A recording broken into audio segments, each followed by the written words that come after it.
We thought we would have Tim Burt on this morning. He's an ad guru to do his assessment of which of the ads worked, which ones did not work. Good morning to you, Tim. Good to have you on Mornings on the Mall. I'm glad to be back. Thanks, Brian and Larry. All right, so what did you like and what did you dislike last night? Well, let me tell you, the Puppy Monkey Baby one scored really, really, really low just because, A, it was so creepy, and B, if you were 15, you probably thought that was really cool. But other than that, I don't know anybody that's going to be buying that product.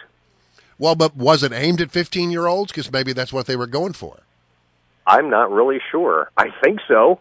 They had this really cool thing set up online, but they really missed the ball, because if they would have taken that clip that you just played of the Puppy Monkey Baby and turned that into a ringtone, that would have been really, really powerful. Yeah. But they didn't do that. So I'm not sure. I was probably as confused as you guys were. Well, good. I'm glad we're not alone. I'm right there with the expert, Tim Burt. Let me ask you about the use of animals in general. Obviously, there's no such thing as a puppy monkey baby, but between that and other dogs and the singing sheep, which singing a Queen rock classic there for on behalf of some truck. I don't Honda remember Ridgeline. Yeah. Thank you. I knew it was a pickup of some kind. I mean, why are they using animals so much? Well, animals and babies generally sell, and you kind of blew my punchline there. I was going to say, did you remember the commercial with the singing sheep, and who was that for? Hang on a second. We have some of that. Let's listen to a little bit of that. Sure. Each morning I get up, I die a little. Can barely stand on my feet. Take a look at yourself, look in the mirror and cry. I mean, what you doing? All of the sheep are singing in harmony. But there's a pickup truck right there, and as you point out, Larry couldn't recall what the pickup was. Yeah, what's the point of that ad? If you're going to have singing sheep, why aren't they singing something with the word "you" in it? You know. Can't pull the wool over your eyes, can you? But a lot of animals. I mean, everywhere you turn, there was some commercial involving animals. Yeah, you had the Marmot spot, which I don't know if you remember that one. It was and Marmot is a clothing company. It's very similar to the North Face, which I had never heard of them until last night. So I had to go back and find that ad. But you had you had Marmot, of course, Budweiser with the Clydesdales, although they've really toned that back. And, just people react to animals for whatever reason. I don't know why. Well, it's just what they do. Animals sell. Okay, so I thought this was a great ad. Here it is, Christopher Walken.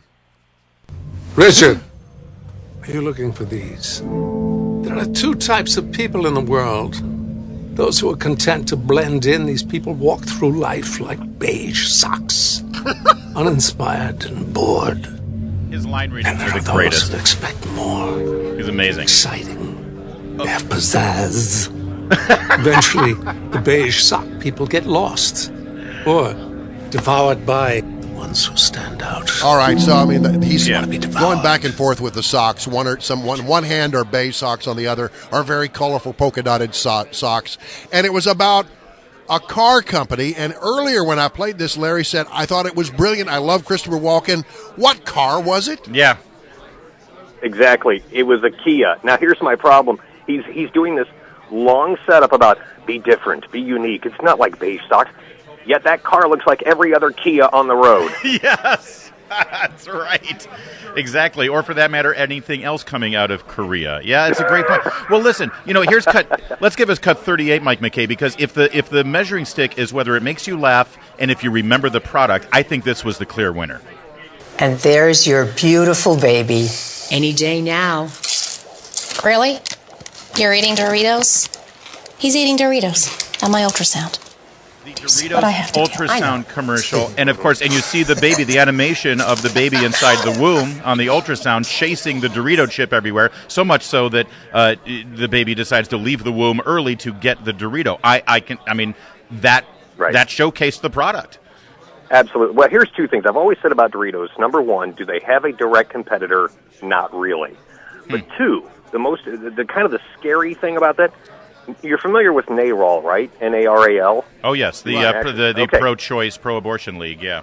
Did you hear about their tweet that they wrote last night?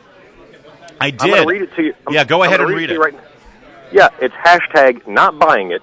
That Doritos ad using hashtag anti-choice tactic of humanizing fetuses and sexist tropes of dads as clueless and moms as uptight. End quote. I mean, how uptight do you have to be to politicize a Doritos commercial? That's right. They are the problem, Tim Burt. I thank you for agreeing. We didn't want to drag you into the politics of it, but we appreciate you going there. That was outrageous. Couldn't believe it. Yep. I just couldn't believe it. Well, does that help Doritos? I'm curious. It keeps them talking, because now in political news, on cable news, they'll be talking about this because it's become a politicized issue. I hope so. I hope it helps Doritos.